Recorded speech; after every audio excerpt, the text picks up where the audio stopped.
Boa tarde, meu nome é Thaís Soares de Carvalho e apresentarei o artigo referente ao gerenciamento de resíduos industriais em uma empresa paranaense de embalagens plásticas. O artigo é composto pelos autores Tiago Oscar, Gabriel Fernandes, Thaís Soares, Eliana Maria e Elias Lira. Existem alguns fatores importantes que ocasionam consequências extremas e às vezes até irreversíveis ao meio ambiente. Podem ser mencionadas a elevação da taxa de crescimento econômico, a geração de novas tecnologias industriais, principalmente pelo fato do avanço da indústria 4.0, e o excesso de consumo.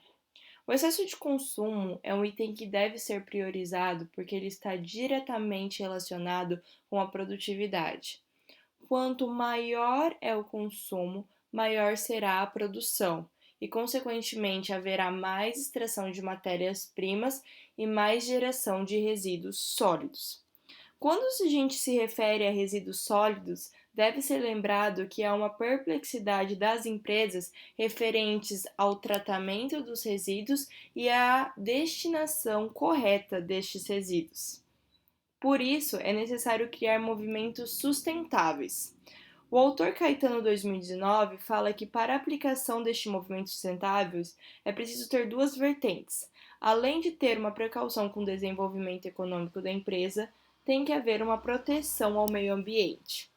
Por isso, além das empresas serem cobradas por realizar produtos com qualidades de baixo custos e ter uma produção rápida, elas estão sendo pressionadas a ter uma maior preocupação com o meio ambiente. Por isso, algumas mudanças administrativas e dentro do processo de produção vêm acontecendo. Há uma realização de estratégias ambientais, como a aplicação da Política Nacional dos Resíduos Sólidos. A Política Nacional dos Resíduos Sólidos ela tem como objetivo principal proteger a saúde pública e ter uma qualidade ambiental. Além disso, a política de resíduos sólidos estabelece uma prioridade para esses resíduos. Primeiro é não realizar a geração. Caso realize, tente-se reduzir, reutilizar, reciclar. Se não for possível, trate o resíduo e tenha uma destinação final adequada. Um dos resíduos mais gerados são as embalagens plásticas. As empresas e os consumidores finais preferem utilizar as embalagens plásticas, pois há uma maior facilidade de manusear as distribuições de mercadoria, além de ter uma conservação prolongada dos materiais. Para confirmar que as embalagens plásticas são as mais produzidas, a Abre disponibilizou os dados. 41% das embalagens são de plásticos, 30% das embalagens são de papel, 19% são de metal e 6% são de vidros. A produção física de uma embalagem plástica tem previsão de atingir em 2020 um valor bruto de 80,2 bilhões de reais.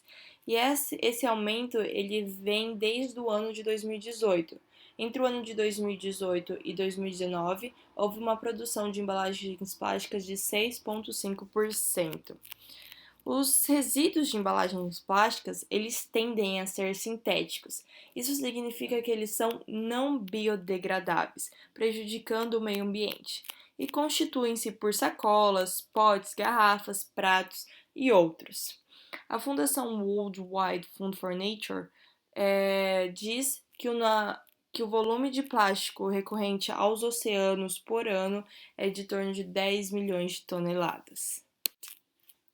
Os objetivos desse trabalho consistem em explorar a geração de resíduos plásticos proveniente do processo de produção de uma unidade industrial de embalagens plásticas, quantificar os dados de resíduos coletados em loco e fornecidos pela própria empresa e analisar os processos de reciclagens e tratamentos finais adotados pela empresa. A metodologia é composta por 3 etapas. A primeira etapa constitui-se na quantificação dos dados. Nessa etapa foi realizada visitas na empresa e entrevistas com o responsável pelos recursos humanos e com o gerente de produção. A segunda etapa é a observação dos processos de produção e reciclagem. Foi nessa etapa que foi possível realizar a coleta de dados e fazer análises na empresa. A última etapa consiste no balanço de massa e energia.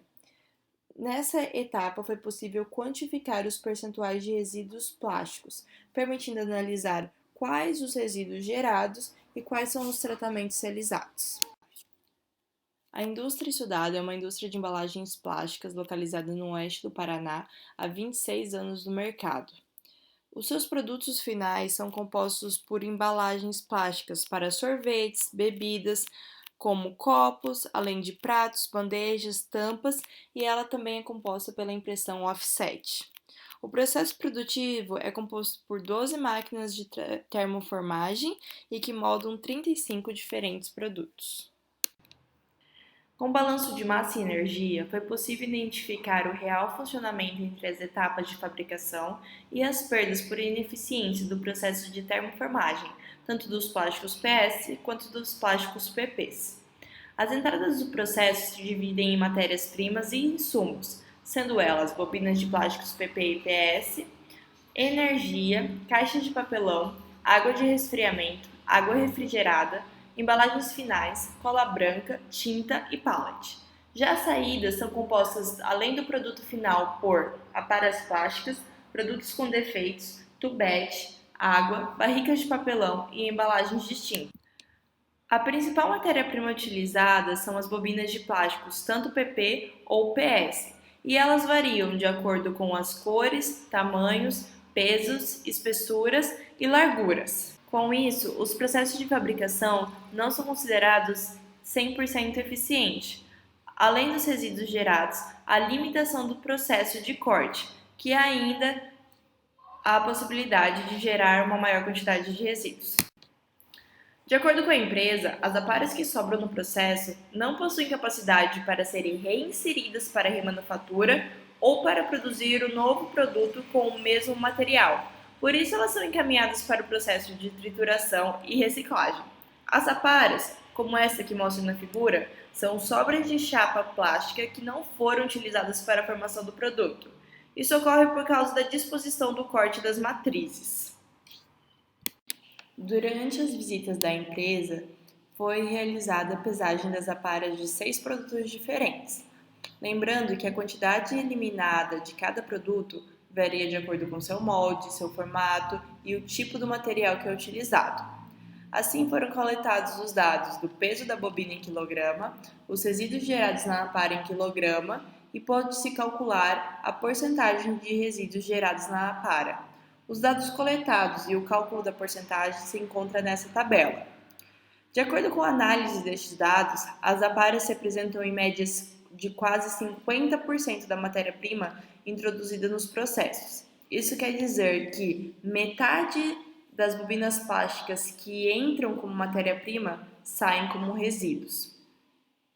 É notório que o pote tipo 1 possui a maior porcentagem de resíduos, com 52,75%. Ele apresenta esse percentual devido à sua formatação. Ele possui um formato redondo que dificulta a otimização do uso da chapa. E é perceptível também que o maior produto com menor geração de resíduos é a tampa tipo 3, com 38,67%. Isso ocorre por ser um produto de formatação retangular e é possível, assim, utilizar mais espaço da matéria-prima. Além dos resíduos de aparas, existem outros tipos de resíduos, como os produtos com defeitos. Isso quer dizer, são produtos que foram reprovados nos testes de qualidade por estarem amassados, rasgados ou mal formados. Esses resíduos eles são descartados em cestos de refogo e posteriormente são destinados para o mesmo processo de reciclagem das aparas. A quantidade média de resíduos reprovados no controle de qualidade, ele depende da particularidade do processo. Pode variar de acordo com o clima, temperatura, velocidade das máquinas e outros fatores.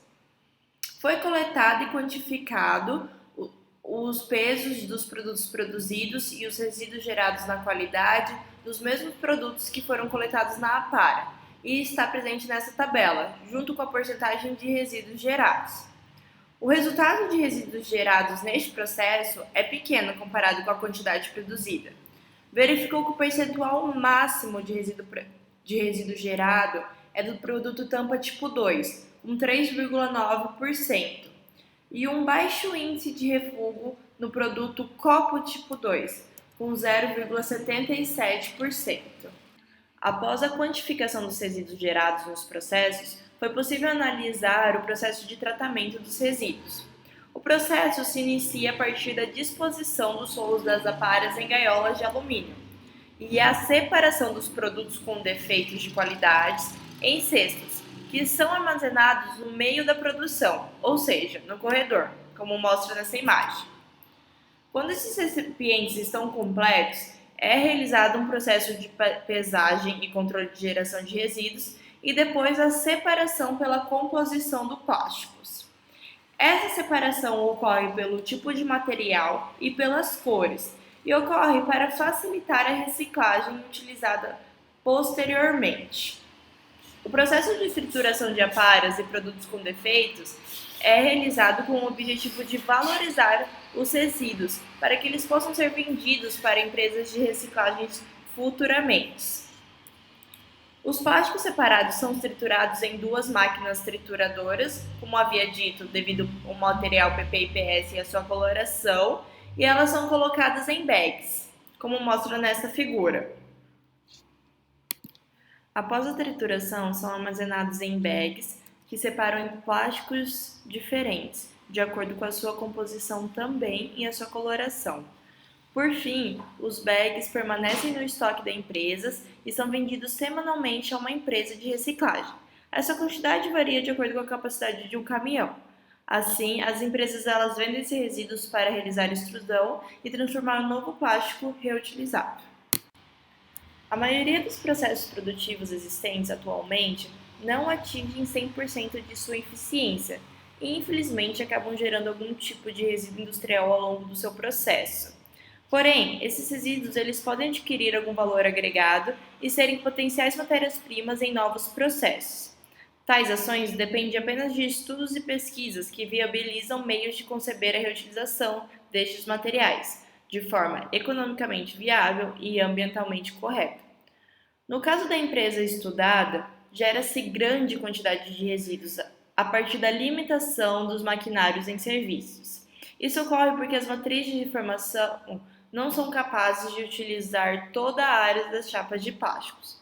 Porém, esses resíduos ainda conseguem ser reciclados e podem retornar ao processo de produção depois do processo de extrusão, realizado por uma empresa de reciclagem terceirizada. Portanto, pode-se concluir que a empresa realiza todos os procedimentos necessários para a correta destinação final dos resíduos, baseado na valorização dos resíduos de aparas e produtos com defeitos, no processo de trituração dos plásticos. Isso possibilita vendas para empresas de reciclagem e almeja, assim, tornar-se uma empresa de cunho mais sustentável para seus stakeholders. As referências que compõem o artigo são mostradas nessas duas páginas.